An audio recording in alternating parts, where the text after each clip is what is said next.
to answer some questions, and you can contact us to our inbox if you have any lingering questions. And then we'll also contact you if you're not able to address your questions during this presentation. We want to remind everyone that there are no contact hours associated with this training, but you can contact your regional office regarding professional development opportunities. Okay, so welcome everyone to the training or retraining for some of you on the document transfer system, which is an overview for service coordinators. We invited everyone who is involved in using the document transfer system so that we can share information with you, which is really, really important. So today we have representing the EI, the Early Intervention Program from the Department of Health and Mental Hygiene, Ms. Alicia Caleb. Alicia, would you like to take a few moments to say some words? Yes, I'm the director of the Bronx Regional Office, and it's a pleasure being here. We were a part of the pilot for the collaboration with the transition teams. So continuing this effort to become better is wonderful, and I'm glad you are all here. This is very exciting in the sense that the collaboration is continuing. That's great. Thank you, Alicia. All right, so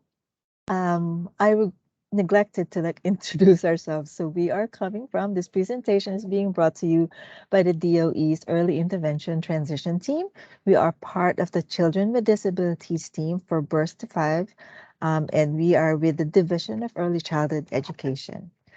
So this training is, the purpose of this training is to provide you instructions on how to use the DTS, how to, we want to ensure the proper use of the DTS to support the families smooth transition to preschool. And we want to answer some frequently asked questions and provide resources for you to be able to use the DTS. Okay.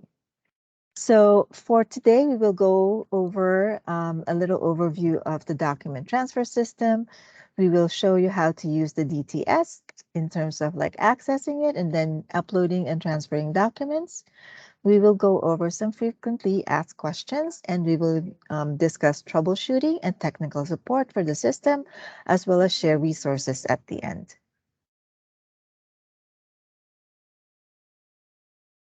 All right, so as of August 2020, the Bureau of Early Intervention asked that all service coordinators use the DTS exclusively to submit documents to the DOE's Committee on Preschool Special Education. So this training will teach you how to use the DTS to submit documents to the DOE so that there will be a smooth transition for families and children to preschool. Through this platform, which is the DTS, we are able to make documents digitally accessible to CPSE staff. It enhances accountability across our agencies by tracking cases better and ensuring that no documents fall through the cracks. It also shares critical information that allows us to track the child and the family's progress through the CPSE process and to help us prioritize our work. So what's a document transfer system? The DTS allows for one-way document transmission from EI providers to the DOE, and all SCs must have a DTS account. So since this is the only way that you should be submitting documents to the DOE, then you should have an account and you should not be using fax or email to send any documents to the CPSE. The DTS allows service coordinators to upload the documents and to input key child and family information to enable us to reach out to the families and prioritize the work. It also allows service coordinators to receive confirmation that documents have been successfully transferred. So what is the difference between the old system and the DTS? So what stays the same is that the roles and responsibilities regarding EI to CPSE transition for agency staff and service coordinators remain the same. You still have to follow all the EI policies and procedural expectations, and NICE data entry and file upload policies and protocols will continue. Document storage and policies and Policies and protocols will also continue. And as with the fax, the DTS provides one-way transmission of documents and information, so you cannot modify or retrieve any information that you send over. What's different is this mechanism for transmitting documents is more reliable and secure because it's electronic, not like the fax. Service coordinators must enter accurate metadata or information when you submit the documents. The referrals will be accepted only within the appropriate timeline. So we'll be honoring the guidelines that are set by the state and federal standards. Service coordinators also receive email confirmations of transmissions. And instead of uploading fax confirmations, ETSIs can now save and upload email confirmations to NICE. And like we mentioned earlier, the DOE receives more information about children coming from EI, and we're able to outreach to the families and work earlier with those families. Oops, sorry. So there are three types of users for the DTS, and they have different roles and functions. There are the DOHMH central administrators who create and remove agencies. They manage the agency administrators, like they invite them so that they will be able to perform their duties as agency administrators. The agency administrators update personal contact information. They are able to update agency contact information and manage service coordinators. So they are the ones who send the invitations for service coordinators. Now, the service coordinators are able to update personal contact information, and then they are able to upload and transfer documents and key child and family information to the DOE. All of the information that we are presenting today will be found in the Guide to the Document Transfer System. Please note that this guide has been updated from the previous one, which is currently linked to in the DTS site. So please make sure that you review this, and we will highlight any of the updates that we have added to this guide. All right. So the systems requirements. So in order for DTS to function properly, please make sure that you use the internet browsers and the operating systems we outlined below. For PCs and Windows operating systems, please use Google Chrome, Microsoft Edge, or Safari. For Macs, please use Google Chrome and Safari. And for operating systems, all Windows devices should have Windows 7 or 10, and Mac should have Mac OS, of course. Although the application may work with other browsers or operating systems, you may encounter some technical issues. So best to use the ones that we are outlining here. So how do we use the document transfer system? Let us go to the next slide. The Document Transfer Systems Guide details how to access and set up your account in the DTS. Now, if you work for multiple agencies, please make sure that you have a separate account for each agency, because you'll have to choose the agency that you are working with for that child to be able to upload the documents correctly. To start, to get your account going, you should register using the link in the email invitation that you will receive from your agency administrator. Then update your profile information by adding your name, your phone number, and your password, and your security questions and the responses to those security questions. Please make sure that you keep a record of the information that you have input here for future reference, because if you encounter any issues, this information is required to reset your password. You will not be able to move forward if you don't have this information on hand. After creating the profile, then you will receive a confirmation email, which will prompt you to log in, or you can use the link that we are providing here so that you can go into the system. Please remember that your username is your email address. This username cannot be changed. This is the username that you will have for the life of your account in DTS. And please note that the DOE will have access to the contact information in your profile. So please make sure that it is accurate and up to date. You will all have the capability to change and update the information in your profile aside from your username. So if anything changes with your phone number or anything else that is involved in your profile, please make sure that you keep it up to date. Okay, so for ease of use, you will be able to bookmark it just like any other website. So you can open DTS through the registration confirmation email or through the link that you're showing here. You select the star icon on the right side of your browser search bar, and then this will create a quick bookmark link on your browser that you can easily access it on a daily basis. So we totally recommend doing that so you can easily get to the site. Next, so we will show you how to access the document transfer system and to upload documents. So let me get to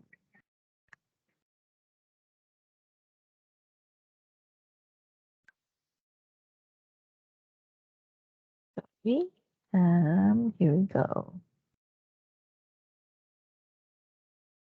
So you have to sign in. There are times when you sign in and it says that you don't have an account.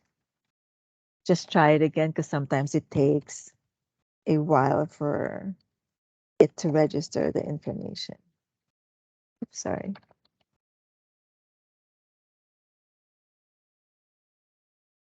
Apologies.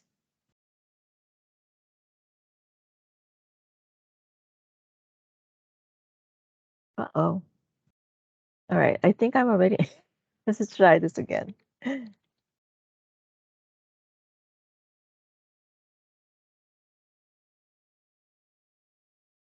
All right. So as you can see here, when you go into this corner piece here, then you will be able to choose the option to upload documents. So if you click on that, make sure that the agency up here is the agency that you are working for that has that child in its caseload. So I will choose, because I am not a member of any of those agencies, I'll just use the DOE. So now once you have the agency that you're working for, it's accurate up here, then you can go to upload documents. So now you can click here and select files and make sure that you pick the documents that you are going to upload. So you can either like choose everything and then say open. So all of those documents will show up. There are certain documents that will require the parent to consent. So you will always have to choose the document type and make sure that this is accurate because whatever information you enter comes out, creates a record for the DOE. So here we have the consent for transition conference.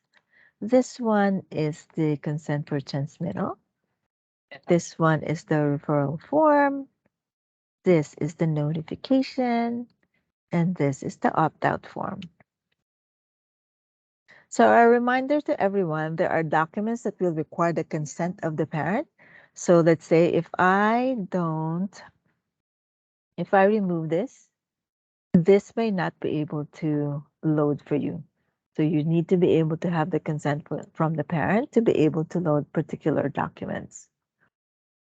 Make sure that you are labeling each document correctly.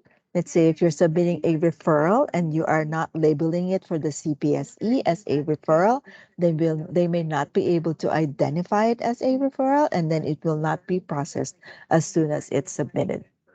Okay. So once you select the files and label the documents, then you will be able to input all of the information here. So you can put in the information. Okay.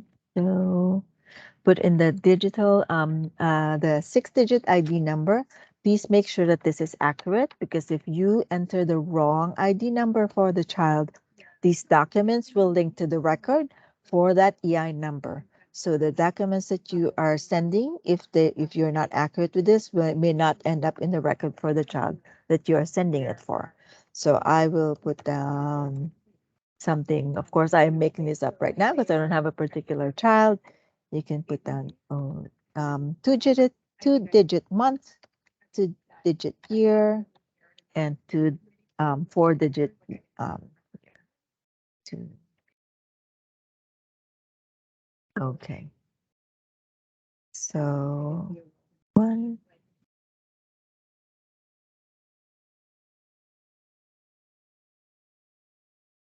Oops.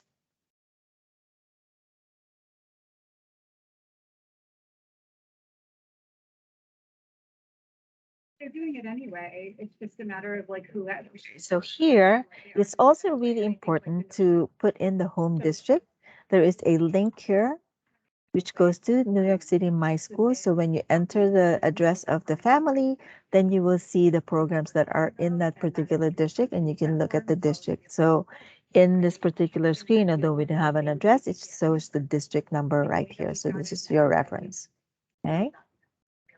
And then you enter this the when the child was referred to EI. So this helps us understand how long the child has been in early intervention, which kind of like gives us information on the child's needs. So if the child was identified to be eligible for EI services, they're more likely to have such significant delays during that early time, and so it gives us information to work from.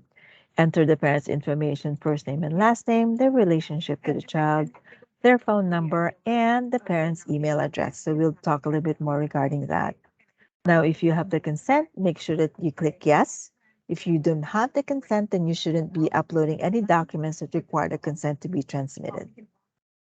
This is optional, but it's really important and really helpful to put in the parent's preferred language. So when CPSE sends the information packet to the family, that it is in their language, in the language that they are using. If the child is auto eligible, then this is also helpful for CPSE to know, and the language the child's evaluation was conducted in, as well as their status in as a in if they're in temporary housing or not. Also important is if the child's in foster care, so that we will be able to prioritize these families who are in foster care and provide them with additional resources. Okay, so let's go back to the slideshow. Okay. As we mentioned, please make sure that all of your information is accurate. The DTS transmission automatically creates a record for the child in the DOE database. So incorrect entries may cause errors in the record, and you may be asked to resubmit those documents that you have sent. It also is important because when we expedite the process by doing things correctly, then this will avoid any gaps in service. Well, at least we will try to get things going so that there will not be a gap in service. Although you are submitting things digitally, please make sure that the transition toolkit forms also have the fields completed. It's also helpful to write the service coordinator's email address and the family's preferred language in the referral forms. It's not in the forms right now, but it is really helpful for CPSE. Now, once you submit, there will be a confirmation document. And if you don't receive a confirmation, please email us immediately at preschoolsped@schools.nyc.gov. Next, so the information on the following items will prompt follow-up and allow the DOE to provide additional support to families as needed. So the family's preferred language also allows us to send the evaluation packet in the language that the family communicates in. The primary language for the child's AI evaluation is helpful information for the DOE because although it may not necessarily mean that a bilingual evaluation is needed, we will also be able to support the family in the language if we have someone who is able to speak that language or arrange for translation services. Please note that the CPSE determines the need for a bilingual evaluation based on the home language survey. So this is something that the evaluation agency should be conducting with the family, and they will speak with the CPSE regarding the need for a bilingual evaluation. For students in temporary housing, please be prepared to get a residency letter from the shelter to establish the home district for that case. The parent's email address, of course, is useful because email is the fastest way to get the evaluation packet. And then foster care information helps the DOE best support the family through the transition. Please note that surrogacy in EI does not apply to the CPSE process. And while CPSEs can coordinate with the foster parents, the CPSE must establish who has rights to make the educational decisions and work with them through the process. Okay, so a quick checklist. When transferring documents, please remember and confirm that you have correctly entered the child's EI ID information and other metadata that you are required to enter. Each document must be uploaded individually.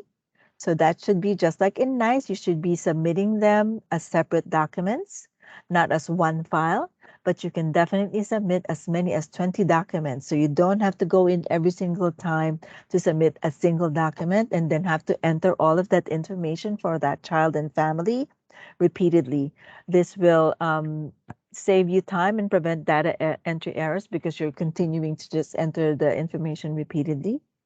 Select the correct document type to avoid delays in processing and make sure that the file names do not contain any special characters. So these special characters will prevent the document from loading. So make sure that you check your confirmation, DTS confirmation, to make sure that all the documents that you intended to transmit actually did get transmitted successfully. So check your file names if your documents did not go through, if any of these symbols are showing up on that file name, then you need to rename the file and then resubmit the documents. Okay. All right. If you work for multiple agencies, please double check that you selected the correct agency. Confirm that you have either attached the proper consent form or previously uploaded them, and verify that the school district is correct. This is not the same as the CPSE region. So if you make an error in submitting the documents to the wrong district, then you will definitely get communication from our team to resubmit the documents.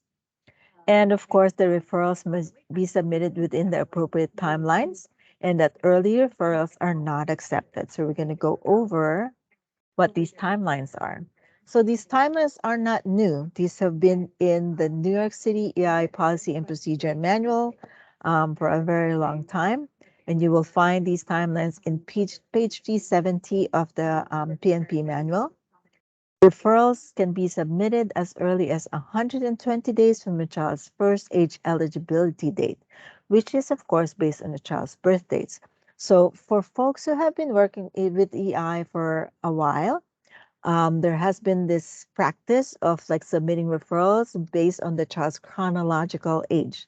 That is not the way that we are doing it. Please make sure that you do it based on the first age eligibility date. So to make it simple, if a child is born between January and June of a particular year, the referral can be submitted as early as 120 days before they are age eligible. So for kids born January to June, you can submit the referral on September 4th of the year before the child turns 3, so that if they are determined to be eligible for services, they can start services as early as January 2nd of the year that they turn 3. Now, if the child is born from July to December, then the referral can be submitted by March 4th of the year that the child turns 3. So if they are found eligible for services and for 12-month services, then they will be able to start to receive services from CPSE starting on July 1st of the year that they turn 3. The DTS will not accept referrals submitted outside of these timelines, and you will get an error message saying that it is too early to submit the referral for the child. However, notifications and consents can be transmitted at any time. Please make sure that referrals are not submitted later than 90 days before the child turns 3 in order for eligibility to be established before the child turns 3 so that the family, if they choose to extend services, will have that option and the child will not age out. So for children who had early intervention evaluations or supplemental evals conducted within the past 6 months or less, EI evaluations can be uploaded through the DTS along with the referral, of course, if the parent signs the consent. The CPSE may then, with the parent consent, use these evaluations as part of the necessary evals to establish eligibility for preschool special education services. The CPSE may determine that other existing evaluations fulfill the requirements to establish eligibility or satisfy a component of the child's individual evaluations, and this reduces unnecessary or duplicative evaluations. So please encourage families to give consent to share EI evals. And this may also facilitate scheduling the IAP meeting before the child turns 3 and prevent aging out if the child is found eligible for services.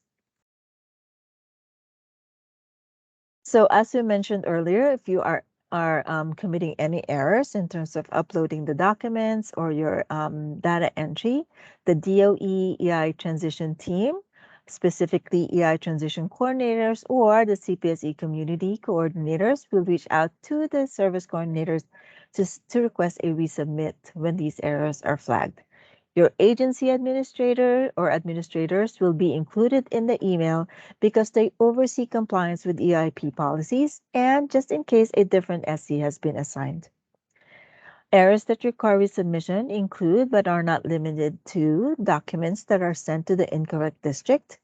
If you upload multiple documents in one file when you submit them, if the document type is labeled incorrectly, if documents are received via email or eFax, entries are not legible, if documents are missing information such as no parent signature or a statement as to why the form is not signed, documents may contain inconsistent or conflicting or inaccurate information, and if the documents can't be opened or viewed due to file formatting issues. Once you have resubmitted, please send a copy of the DTS confirmation for the DOE for follow-up. So we'll go over some frequently asked questions.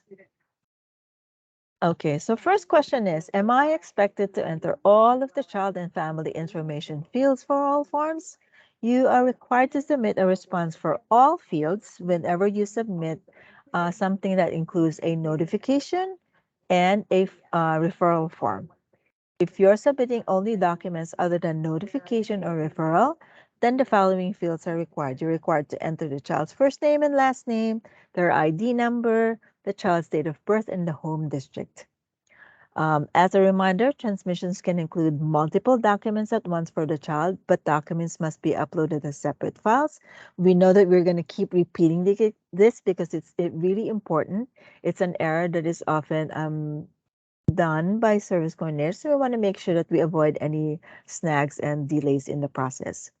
It's recommended, of course, that if you have several documents for one child, that they are all uploaded at once as long as each document is uploaded as a separate file. Next question. When is parental consent required to share family and child information? So the DTS indicates which form types require signed parental consent forms, such as the consent for EI transmittal of EI evals and records, and the consent to obtain release information. So when you're submitting documents like EI evaluations and medical forms or other child and family information, you must include a signed parental consent form, or you can check the box that says consent document previously uploaded. So for those instances that say that you submitted a notification as the child was turning 2, then you will be able to, if you uploaded the consent document at that time, you don't necessarily have to upload another consent form when you send the referral. So as you can see here, if you upload an EI evaluation in the sample, you have to, it will show, you will be able to check, this consent document was previously uploaded box, and then you will be able to submit the document. However, if you are not able to check this box and you are not uploading a document, a consent form at the same time, then you will not be able to submit, or you should not be submitting that document. Now, if you do not have a signed consent form, I mean, you have not previously submitted one of these forms on behalf of the families, you must delete the documents that require the consent, and you will not be able to transmit that document or documents until a signed parental consent form is also available to upload. You must mark the parental consent field as no. So this will show up in the metadata fields that you are supposed to complete. And then leave the fields that require parental consent blank. It is also very important, we want to emphasize that if the family opts out, please do not transmit the written notification and opt-out requirements in timeline parent form, as well as the form for parent referral to the CPSE. The CPSE must not receive any information on families who do not wish to be known to the CPSE. Now, what should you do if your transmission contains an error or is sent accidentally? If you submit documents that contain errors, or you accidentally submit a document with incomplete information, or maybe you sent the wrong documents for a particular child, like it doesn't match the information that you're entering for the child, then you must resubmit the documents with the updated or correct information and with a cover letter explaining briefly that you are submitting the documents and why you are doing that. After resubmitting the documents with the cover letter, you must email the CPSE chairperson and or the community coordinator, notifying them that you have resubmitted this child's documents. So if you need the contact information for CPSEs, you will find them on the DOE website's Committees on Special Education page. As you can see here, you can open up the fields and then you'll be able to see who you should reach out to. So the chairpersons are here and the community coordinator information is here. Okay. In this email, please make sure that you include the child's date of birth and NICE ID. And what's really helpful is to provide a copy of the confirmation form that you have received. What should you do if you need to communicate new information to the DOE after submitting the documents via the DTS? You must follow all the regular EIP policies and procedures regarding communication with CPSE, and that includes particular information regarding confidentiality and what information you can share via email. If this means resubmitting documentation when changes occur, please follow all usual procedures as you would have in the fax machine, but now using the DTS. If you have any questions about EI or their agency procedures, please contact your supervisor or your regional office. Families, of course, have the option to submit their referrals to the DOE. And as always, parents should use the CPSE contact information found on the DOE website's Committees on Special Education page. And the DTS is only for EI agency administrators and coordinators. So parents may not use the DTS because they don't have any accounts. EI personnel are, of course, able to submit documents on the family's behalf. When parents refer their child directly to CPSE, please let them know if you are working with families who want to do this on their own. Please let them know that it's really important for them to make sure that CPSE understands that they are under EI and that they're receiving EI services, because this allows DOE to provide extra supports for families that are transitioning from EI. All right, this is a very common question. I'm having an issue transmitting a referral through DTS and the child is aging out very soon. Can I just email it to the CPSE? So as we mentioned, as of August 2020, all EI providers must use the DTS exclusively to transfer documents to the DOE. You must not use email or fax to submit any documents to the CPSE. If you are having a problem with using the DTS and you're not able to upload any documents, or you're having problems logging in to be able to submit the documents, please refer to the new troubleshooting section of the guide to the document transfer system to try and resolve the issue. If your attempts are unsuccessful, please email us at preschoolspedsystemshelp@schools.nyc.gov so we can try to resolve the issue with you. When you are emailing us, please provide as much information as you can. Provide the answers to the questions that are in the troubleshooting section for the particular issue that you are experiencing. The DOE Early Intervention Transition Team will work with you to resolve the issues before considering other options, including having our team accept the referrals on your behalf. so that we can forward it to the CPSEs so that they can process the referral for children who are turning 3 within 60 days. So they will accept the documents only from the EI transition team. The CPSE will not accept referrals emailed directly to them by service coordinators. Now, how can you find out about the status of a referral, and what should you do if the parents tell you that they did not receive the packet of documents to start the evaluations?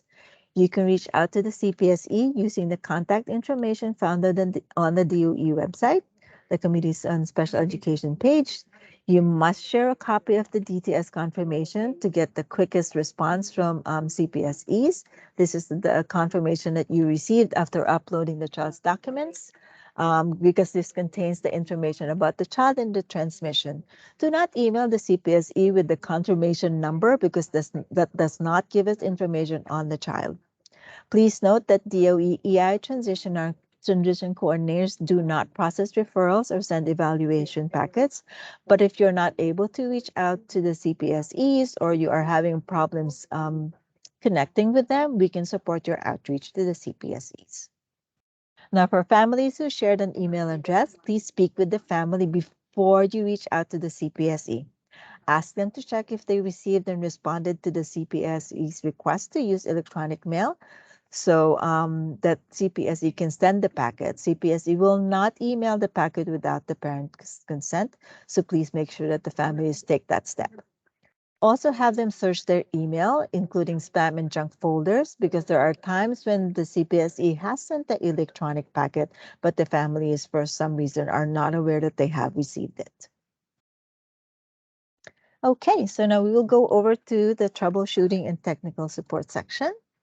Technical support is available to all AI providers who have a DTS account. If you do not have a DTS account, then we cannot help you because we are only going to be able to support you in going through the process of troubleshooting if you have an account.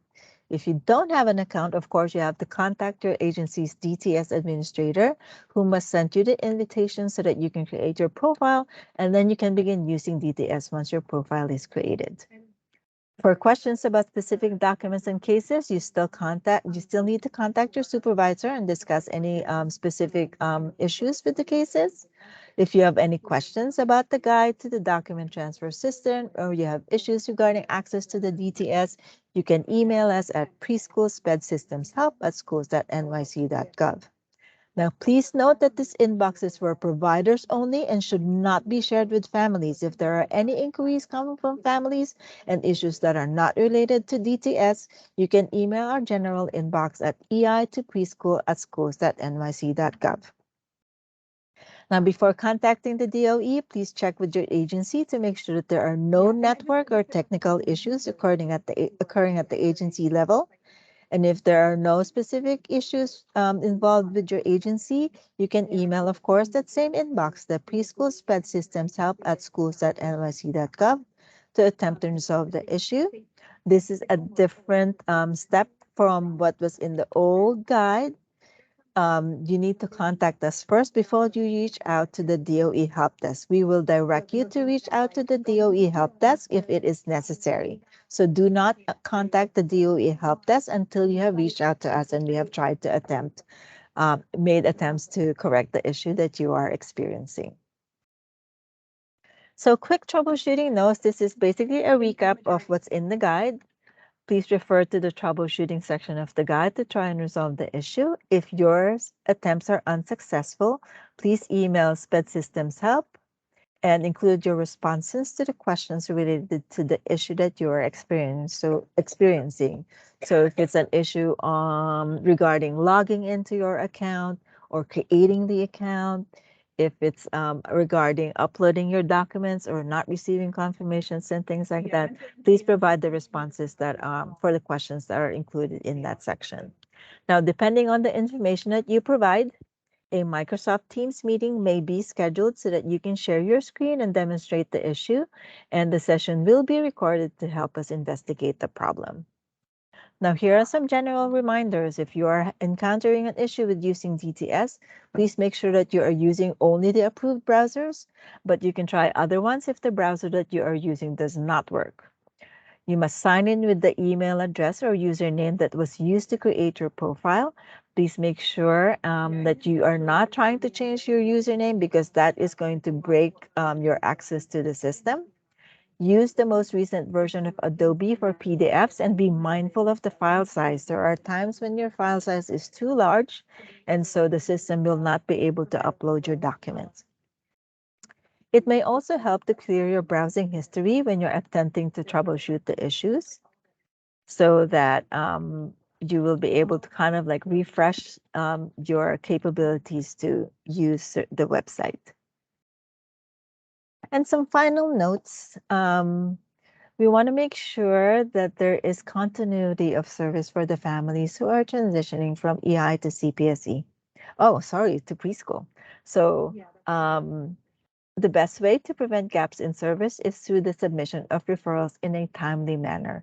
It is so important that this happens. And we hope that the information that you received regarding the referral timelines and the appropriate use of the DTS during this training will help you to support the smooth transition of families and children to preschool. Families benefit most when their progress is monitored regularly and they are supported every step of the way. So even if you're not able to provide that specific support for the families, knowing the status and where they are in that CPSE process, and knowing that you can reach out to the DOE for support, specifically our team, is going to be helpful for the families to make sure that there are no gaps in service for that family. And unless the family opts out, it is also very helpful to submit a notification for potential eligibility to the CPSE so that DOE staff can reach out to families as soon as possible. We want to make sure that you know that we can work together to help families access special education services and inclusive preschool options, and the DTS is a good way of making sure that we are paving the way for that. Okay, so we're going to go over some resources to help you. The DOE EI transition team, as we mentioned earlier, we have two goals. We want to make sure that there is continuity of services after EI, and we want to make sure that families have access to the preschool options in the least restrictive environment. Transition coordinators do this by doing proactive outreach to families and responding to inquiries. So this is why we have our helpline and our email. So anyone who is helping families or the families themselves can reach out to us and ask us any question and ask for assistance. We also do the proactive outreach to families. So this is when we receive the notifications and referrals from you as EI providers, then we have the information to be able to reach out to the families and provide them with information regarding their transition process and all of their preschool options. We also serve as a liaison between the EI offices and the CPSEs, and we conduct family info sessions and workshops for our partners, just like this one. Okay, you can contact ATC for support by calling the helpline or emailing our inbox. Please, as we mentioned earlier, use this email only for general inquiries. If you have anything regarding DTS, please use the Preschool Sped Systems Help inbox. And for families, just share this inbox with them, the EI to Preschool inbox. The team is available Monday to Friday from 8 a.m. to 4 p.m., but you can leave messages outside of these hours. Voicemail and text. All right, so the best resource that you can share with families or refer to is the Guide to the EI to Preschool Transition. So we are on our second edition. This guide contains information on how families of children in the EI program can transition to DOE preschool options, such as 3K for All. It also goes over the CPSE process, and you can find this guide on the DOE website's Moving to Preschool page. If you scroll down to the section on transitioning from EI, then you will find all of the translations in all the DOE languages available there. We also want to share this resource on the training that we did back in March. This training was on EI transition and inclusive preschool options, which we did in partnership with the EIP. And this talks about how you can communicate with families about their preschool options after EI. We have updates on the DOE preschool options and the importance of benefits of inclusion, and how service coordinators can support families who refer to CPSE in every stage of the process, including the use of the DTS. So you will see the slides and the recording are available for you to review. Here is information on the committee of preschool special education. So the website is here and you can see where the districts are. For those who need confirmation on where the family lives, you can also use this tool aside from the one that is linked in the DTS. So we have 10 minutes. So let me just do a quick demo. So let's say for Queens, you can enter, let's just put Manhattan. We're going to put down Manhattan. Oops. William Street. And once you enter this, so select the borough, enter the building number and the street name, and then click submit. And you see this tab that says city service information. When you click on that, then you will be able to scroll to the bottom of that section. And here we see that this is in District 2. This address is in District 2. Okay. And then we also have information on the Family Guide to Preschool Special Education, which is shared by the CPSEs when the families receive their packet for evaluations. And if there are any families or providers who need support on pre-K, 3K and pre-K for all, you can certainly go over to myschools.nyc and browse that website. For application support for 3K and pre-K for all programs, you can contact the outreach team by calling 311 or these numbers here. For general questions about enrollment and admissions, you can email esenrollment@schools.nyc.gov, and you can then learn more on the DOE website by typing in 3K. So in current news, offers went out in June for families who applied to 3K for all, and they can actually add themselves to waitlist if they still want to add themselves if they didn't get the program that they preferred. And also for those families who missed the application period back in February to April. So there is support for families who, let's say, want to place their child in a 3K program, or if they did not qualify for services or only qualified for SEED and related services only. Finally, for DTS support, of course, you can contact us at Preschool Sped Systems Help at schools.nyc.gov, and you can refer to the guided document transfer system. For general inquiries, you can email us at ei2preschool@schools.nyc.gov, and you can refer to the guide on preschool special education. So we have 7 minutes right now to be able to answer some questions that you guys had posted on the Q&A. I'm going to ask my team to read out those questions. Please do not worry. You are able to reach out to us and submit any questions to our ei2preschool@schools.nyc.gov inbox. And because this is a DTS training and your questions are regarding DTS, you can also email them to preschoolspedsystemshelp@schools.nyc.gov. Okay, Millie. So far we only have 2 questions, so we really Okay. just want to encourage everybody to use the Q&A. The first question is why do we wait until the child is 2.8 before making a referral to CPSE? You are not supposed to wait till 2.8. I'm going to go back to the referral timelines. So we are not using the chronological age to submit the referral for the child. So please make sure if the child was born between January. So let's take a date. So if the child was born. Sorry, Anne, let me just interrupt for a little bit Sure. there. There was actually more to that question. It just, to kind of give you some background, it says it puts children whose birthdays are in the summer and that are at a disadvantage to finding a center-based program for September. This is why the referrals for kids who are born between July and December, the referrals can be submitted as early as March. So you don't have to wait for the child to be 2.8. So if the child was born in July, right, you can submit those referrals up to March, as early as March. I'm sorry.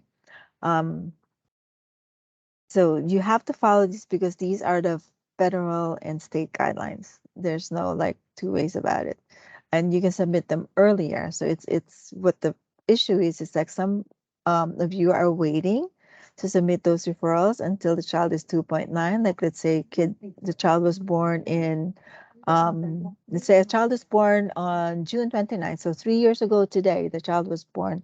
You could have submitted that referral as early as September last year.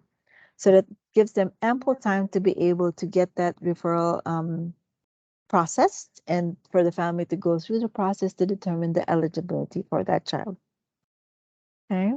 So make sure that you remember this. So if you have kids who are born January to June of 2020, that referral can be submitted as early as September 4th. So if the family chooses to, and there is, let's say, if they qualify for services, let's say the child is going to be eligible for a special class in an integrated setting or SKIS, then the family can choose if they're determined to be eligible by December. The family can choose to have the child attend CPSE services as early as January 2nd of the year that they turn 3, as early as January 2nd of 2023.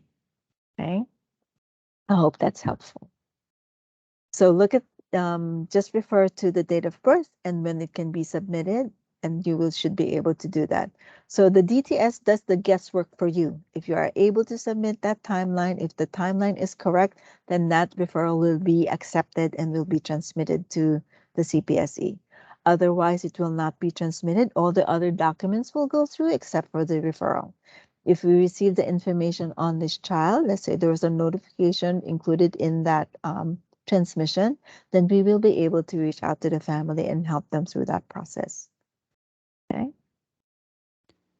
So I What's just the want next to, question? sorry, I just want to let everybody know there are a lot of people with their hands up. If you guys could please use the Q&A, it makes things a bit easier for us to just go through the questions. So the next question that we have in is when an agency hires a new agency administrator, who should they contact to make the change? Aha. So if there's a new agency administrator, then you must contact DOHMH. We are currently reaching out to Nora Puffett. So N Puffett at health.nyc.gov is the person that you should contact. Also, we have noted in the registration that there are agencies that do not have an account in the DTS. They are not showing up under the agencies in the DTS. So make sure that your agency is registered via the DTS by contacting Nora Puffett, or I'm probably the TA. Alicia, do you have a response to who they should contact? Should they contact TA or Nora? I would say Nora at this point. Okay. Thank you. So for all of those agencies, we have about 5 agencies who registered for this training that are not found in DTS. Please make sure that you contact Nora so that you as administrators and your service coordinators will have the ability to transmit documents to the DTS, because that is your requirement. You have to use DTS exclusively to transmit documents to the CPSE. So just going back to the previous question that we asked, who should be contacted if a referral is submitted and rejected prior to a child turning 2.8? Again, the reminder, if the time is not right, if you are submitting a referral that is not within the timelines that we are showing here, it will not be accepted. So it is too early for the child's referral to be submitted, and you will get that error message. It will be in a pink box that says it is too early to submit a referral for this child. So you must keep it in mind that you must resubmit it at the right time. So you have to resubmit it within these particular timelines. So if you are submitting a referral for a child outside of the timelines, make sure that you either submit it on September 4th if the child is born between January and June, or in March for a child who was born July to December, okay, of the year that they turn 3. So just to clarify, I believe that it was being submitted within the timelines, but our message was still being received. So reach out to us, email us, send a copy of the confirmation. Sorry, Anne, let me just interject. I believe the Yes. question is referring to basically a July date of birth. So when a child has a July date of birth, they are still first eligible for July 1st. which is Mhm. putting the child at a 2.8 age range. That's the question that's being asked. The DTS works out of the timeline for March 4th. So that is the only thing that you should really be focusing on, and not based on the child's date of birth, I mean the chronological age. So the DTS is set so that we'll accept the referral for kids born from July to December on March 4th.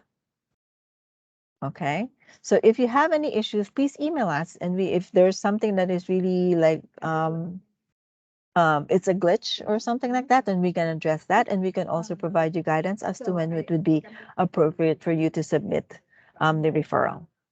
Okay. How long after a referral is submitted in DTS is the packet emailed to the parent? So if everything is working well and there are no issues regarding the information that you have submitted, if there are no issues regarding maybe determining the address or anything else, so it electronically it should be based on when the families provide that consent to get the information electronically. So if the family has not sent the consent to send the information electronically, then the CPSE will not email it to the family. So that's one. So there are certain like factors that will affect when the family will receive the packet. In an ideal world, if there are no errors altogether everywhere, then the referral should be processed within the week when it was submitted. So between 3 to 5 business days when the referral was submitted, it should be processed. And then if there are no snags with the information that we received for the family, then it should be submitted. It should be received by the family within that following week. Okay, so usually when it's done by email, the family will get the email immediately after it is opened by the district to ask for their consent to send the referral packet electronically, and that should be pretty quick.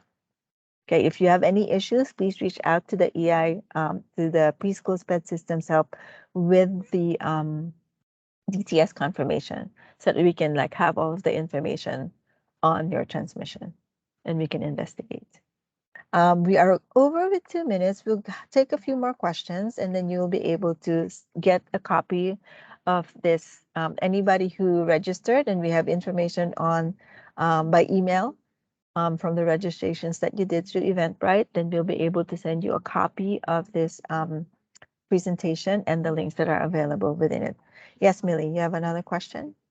When will parents be able to physically pick up a CPSE packet from CPSE, the district offices? And in the meantime, can parents use either fax or email to send a letter requesting a packet, should they prefer to do so on their own? Yes, families can email, they can go over to the family welcome centers are now open. They're able to do that. They can go to the district. For families, the only thing that we want to request is that if families are going directly to CPSE, that they inform CPSE that their child is currently receiving AI services. Like we said, we won't be able to track their progress through the system if they are not identified as EI families. So we want to make sure that we are able to provide those extra supports for them if they are going to do the referrals on their own. And is there a way to monitor cases via DTS? No, because the DTS is just a transmission system. So it's a one-way sort of delivery system to the DOE. The way that you can track their progress is by speaking with the families, of course, because they are the ones that are going through the process. We may not know if the family has already chosen an MDE or if they're having difficulties, if there is no communication. Of course, our team, if we get the information on the families, we will reach out to them first by email, by giving them the resources that are available to them, all the information that we have that can help them through the process. And then we will reach out to them based on the priority groups that we work with. Our priorities are families who have children who are turning 3 within the next 60 days, families who are in foster care, families who are in temporary housing, those who have children who are auto eligible for EI, families who speak a language other than English, and then any other priorities based on the date of birth. So that's the way that we prioritize our outreach to the families, because we want to try to make sure that the families who need extra support are getting that support. So in going back to what support they get, please make sure that all of the information is correct and up to date when you submit the information through DTS. So the only way that you can track is by speaking to the families and like also reaching out to our team or the CPSE. So the CPSE community coordinator is the family facing role that can help you help provide information to you. And another question in regards to the timeline. Mm-hmm. Are notifications accepted outside of the timeline? Yes. Is the timeline specific to just referrals?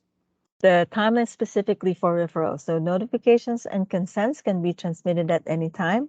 Of course, notifications are typically like signed within that transition timeframe. So when the child, the IFSB meeting closest to the child turning 2 is when you start having that transition discussion. And that's the prime time for you guys to discuss the plan and submitting a notification. So we will be able to support you in having those conversations with the families if you submit a notification. And typically when a referral is submitted, how long does it take CPSE to send out the consent for the packet?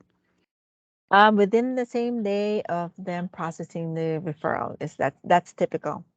So if there are any snags, then it should not be more than 3 days from the day that you have submitted the referral. Well, 3 to 5 days when you submitted the referral. That's the typical timeline.